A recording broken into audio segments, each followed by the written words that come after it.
أعوذ بالله من الشيطان الرجيم بسم الله الرحمن الرحيم يا أيها الذين آمنوا اتقوا الله حق تقاته ولا تموتن إلا وأنتم مسلمون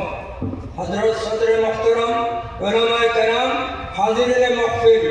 আমি বাদ জানি না আপনারা দেশে সময়ও খাটাইতাম না আমি ইমান সম্বন্ধে দুইটা কথা হইয়া তাই বলিয়া হযরত ইমাম গজ্জালি রহমাতুল্লাহ আলাইহি কইতরা ইমান এর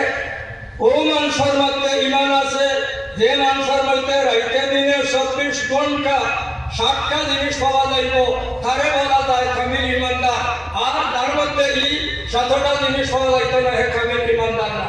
আমরা যদি তো কলিমা তাওহীদ আর কলিমা শাহাদাত কলিমা তয়্যিবা ইমানে মুজমল আর ইমানে মুফাসসাল পড়ি লইলে ইমানদার হয়ে গেছি না ইমানুল লাগি 7টা জিনিস সব ওটা দেখা দিতে আপনি ইমানদার না ইমানদার না এক নম্বর